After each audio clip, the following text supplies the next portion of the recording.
Yo yo. Different type of video here. I always feel a little bit of pressure when I make videos, to be honest, because I feel like everything has to be real epic. But I'm kind of want to try to get away from that. Just be able to come on here, chit chat, upload some videos, kind of do whatever I want, because and just to have fun with it. I mean, I don't use this channel as much as I should, and I've had some fun times on here. But I want to do a response video to one of my best friends here on YouTube, Mr. Don Comic Book Junkie. I watched his, it was kind of like a collecting goals 2024, and he had a lot of really good thoughts on that, and I just wanted to respond to it. This isn't going to be, I'm not going to show really anything in the video, so you definitely need to watch this, period, let alone the actual video part of it if you just want to listen to audio. But I just kind of want to talk about it. He definitely seemed a little bit down in the video, and it made me a little sad to listen to. I don't mean that like disrespectfully at all, but it's just time flies, man. He was talking about getting older and stuff. I guess he's 52 now, and it's just it is crazy, man. Time flies, and life goes quick. But I remember, I feel like 2017 to like 2018 was just like the heyday of comic book YouTube, man. And it was like, you got Alex, the comic hoarder, getting like an AF-15 for $1,000. You got, it was like every month, every week, you know, somebody's, I don't want to say outdoing somebody else, but just like cool, you know, 2-hour store trip, road trip, haul. I mean, I'm just probably hitting every single shop in the state of Florida. I mean, just having so much fun. And I always, whenever I think of Don, I think of, he has this video, I think it used to be like his like home video or whatever on his page, and I think it's like a 2016, and it's Heroes Haven, for anybody who remembers Heroes Haven. And he's like doing like a store tour or something, and he was like always up at Heroes Haven, and just like buying stuff and doing, you know, eBay hauls and this and that, and you know, Mylar versus Poly. It's some really cool videos. You could tell he's just a guy that loves collecting comic books, which is really cool to see.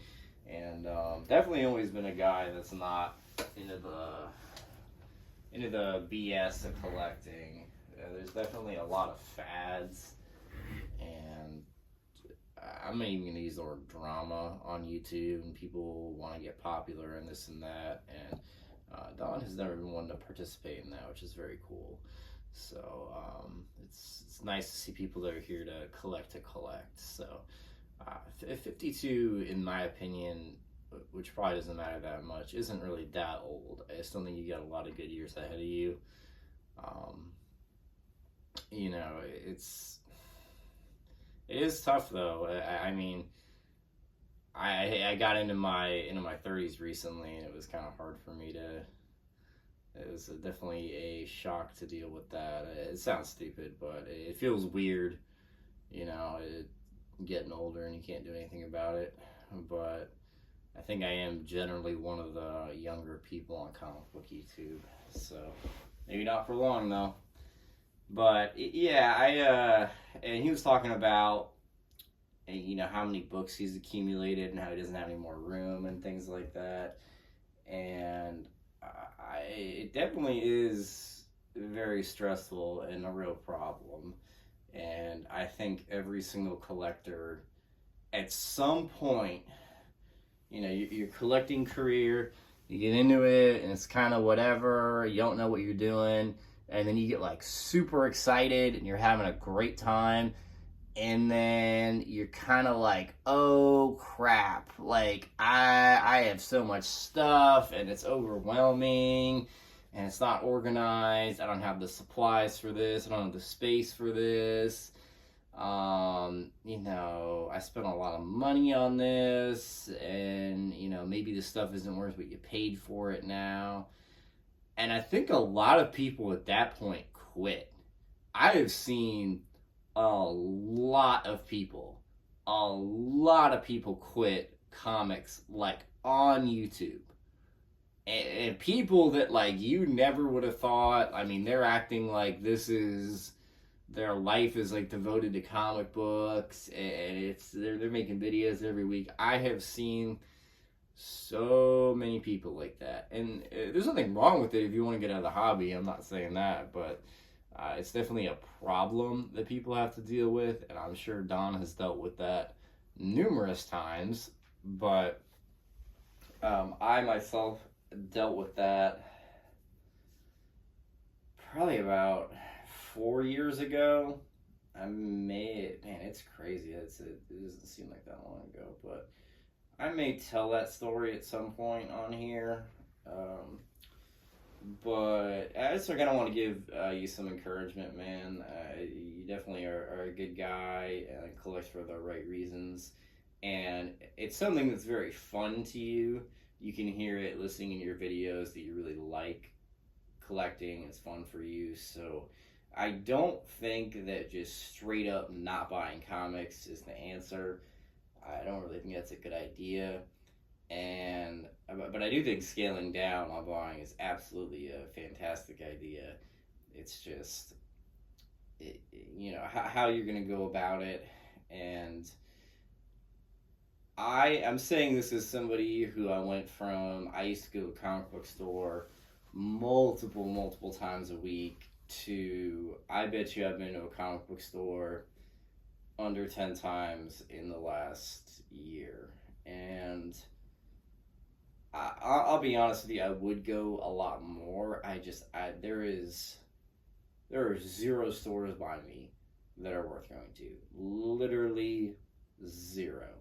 Like, there's one that I will once in a blue moon go to, and maybe I buy something that I'm kind of interested in for like whatever price I paid for it. So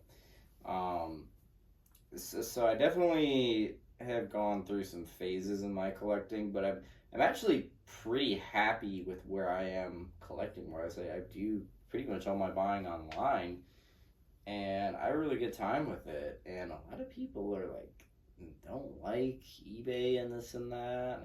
I have done extremely well on eBay, extremely well, and Don's done very well too on eBay. But you're talking about focus on your X-Men run. I think that's a fantastic idea. I think I actually suggested that, and I think that would be an awesome idea for you to do, and I'd love to see it. And I think I remember you used to do like the lists, like the little lists on the backing board, and I think something like that is really cool. It can get you kind of reinvigorated in the hobby and things like that. Whether you want to do it with X-Men, or I think it's sometimes when you hit a rut in collecting, it can be a good idea to try to find something that just genuinely interests you, not necessarily that has no like a monetary value. You like it and you bought it, whether it's a run or you wanted whatever, like key issues of a certain character, not a random 9/8. I think that's cool to do. I think it can kind of remind you why you like the hobby and things like that, because everybody has something that you like about this, aside from just the buying. I don't care who you are, there's definitely something that attracts you to the medium and to the hobby, and rightfully so. It's definitely a lot of fun. But in terms of space, I mean, again, that's kind of something I dealt with too. and it can be extremely overwhelming, and you can get really anxious. I really wish I would have filmed. I've never done a room tour, and I am 100% going to. And I'm going to talk about I really, honestly, I probably could. I just have to tidy it up a bit, and I will do one. But I wish I would have documented kind of the evolution of my comic book room, because some of the scenes that have been in my comic book room, like if you were to film in here, I think people would be like in disbelief. Like the amount, it has looked like the back room of a comic book store sometimes in here. I mean, it's gotten like really, really bad, and it gets super overwhelming. And and I mentioned this to you a bunch of times, I think a storage unit is a great thing to do. And B, one of the best things, in my opinion, is my comic book shop. They have, I think it's called like a buy list. Yeah, it's the buy list. And that is, if you want to thin the herd on your collection, that is the best thing you can do, 100%. Shout out to Drashir's Comics and Things. I actually didn't even know about that for like years and years and years, and he's the one who put me onto it. And I downsized a pretty good amount doing that. What I would recommend you do is don't be scared to lose money and to let go of books. And I think a lot of people, like, they really want to get some type of like they're like, no, I have to get my money out of it, I have to, like, you absolutely don't. You don't have to get anything out of it. You want your sanity, and you want your space, and you want to have fun collecting. And I think a lot of people need to come to that realization that you can literally just buy all this stuff back. It's not a big deal. So nothing is gonna shoot up to the moon in price, and you're never gonna be able to get it back. It's other than like real big key issues, if it's just stuff that's under $100, like you can get it back 100%. If it hasn't blown up yet, it's not going to. I hate to say it, but I would recommend, you have a good connection at the flea market. You obviously probably have more than one.